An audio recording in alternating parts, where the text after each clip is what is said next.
हे चातुर्मास काय आहे, यात कोणते मास येतात आणि हे इतके महत्त्वाचे का आहे? चला आज या विषयावर सविस्तर चर्चा करूया। हा चातुर्मास म्हणजे 4 महिने आणि हे साधारण 4 महिने नाहीत, हे एक असं विशेष वेळ आहे ज्यात आध्यात्मिक जीवनासाठी अनेक लाभ लपलेले आहेत। पद्मपुराणात भगवान शिवा स्वतः नारद मुनीला सांगतात की अश्वमेध सहस्त्राणी क्रतुना संभाव्यते, अर्थात हजारो वर्षांमध्ये यज्ञांद्वारे जी फल प्राप्त होते ती फल भक्तिपूर्वक चातुर्मास केल्याने प्राप्त होते। त्यामुळे प्रत्येक वर्षी येणाऱ्या या विशेष मासांचे पालन नियमपूर्वक आणि श्रद्धेने केल्यास व्यक्ती आपल्या आध्यात्मिक आणि भक्तिमय जीवनात दिव्यरूपाने प्रगती करू शकतो। श्रावण, भाद्रपद, आश्विन आणि कार्तिक मास चातुर्मासात येतात। चातुर्मासाची सुरुवात देवशयनी एकादशीपासून होते आणि समापन देवौठणी एकादशीला होते। वैदिक शास्त्रांमध्ये सांगितले आहे की या पवित्र महिन्यात भगवान श्री हरी योग निद्रेमध्ये जातात आणि त्यांच्या सोबत इतर सर्व देवताही त्यांच्या शरण घेतात। त्यामुळे या 4 महिन्यांत सामान्य माणस शुभ आणि मांगलिक कार्य करत नाहीत, जसे की यज्ञ, विवाह, गृहप्रवेश इत्यादी। याचे कारण म्हणजे यावेळी देवतांची आहुती देता येत नाही। चातुर्मासात भगवान श्री हरी योग निद्रेमध्ये असतात, तेव्हा भगवान शिव हे संपूर्ण विश्वाचे कार्यभार सांभाळतात।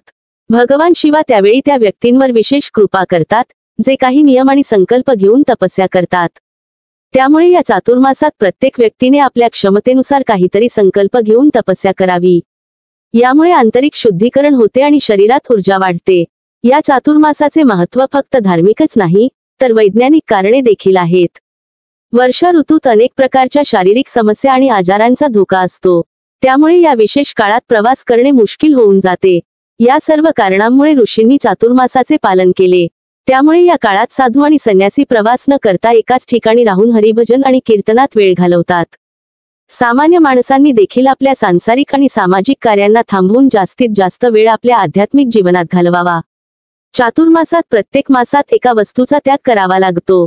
श्रावण मासात पालेभाज्या जसे पालक, सरसो इत्यादी खाऊ नयेत। धनिया, कढीपत्ता आणि पुदिना यांचे अपवाद आहेत। भाद्रपद मासात दही आणि त्यापासून बनवलेल्या पदार्थांचे सेवन वर्जित आहे।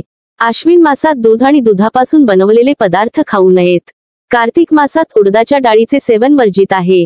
चातुर्मासात भक्तिमय जीवनात प्रगती करण्यासाठी आपले संकल्प घ्यावेत। यामध्ये दररोज एकदाच भोजन घेणे, प्रिय मिठाई किंवा पदार्थांचा त्याग करणे, हरे कृष्ण महामंत्राच्या जपाचे नियमपूर्वक पालन करणे, श्रीमद्भागवत गीतेचे अध्ययन करणे, ब्रह्ममुहूर्तात उठणे, पवित्र नद्यांमध्ये स्नान करणे, दान देणे आणि मंदिरात किंवा घरात विशेष सेवा करणे इत्यादी संकल्प घेता येतील। चातुर्मासात ब्रह्मचर्याचे पालन, अधिक निद्रा त्याग, जमिनीवर झोपणे, आवश्यकता असेल तेवढेच अन्न ग्रहण करणे, सात्विक भोजन, लहसून, कांदा, चहा, कॉफीचे त्याग, मांस आणि मदिरा त्याग, इंद्रिय भोग त्याग, निंदा आणि दोष दर्शनापासून बचाव, अनावश्यक भौतिक चर्चा टाळणे आणि क्रोध न करणे इत्यादी नियमांचे पालन करावे। चातुर्मासात येणारे अनेक सण आणि उत्सव आपली आध्यात्मिक शक्ती वाढवतात, जसे की कृष्ण जन्माष्टमी, रक्षाबंधन, राधाष्टमी, शरद पौर्णिमा, दसरा, दीपावली, गोवर्धन पूजा, कार्तिक मास इत्यादी।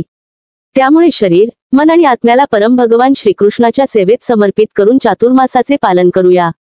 हे चातुर्मासाचे पालन करताना आपल्या आवडत्या YouTube चॅनलला सबस्क्राईब करायला विसरू नका। या चातुर्मासात आणि विशेषतः अधिक मासात आम्ही तुमच्यासाठी अनेक महत्त्वपूर्ण व्हिडिओ घेऊन येणार आहोत। त्यामुळे खाली दिलेल्या सबस्क्राईब बटणावर क्लिक करायला विसरू नका।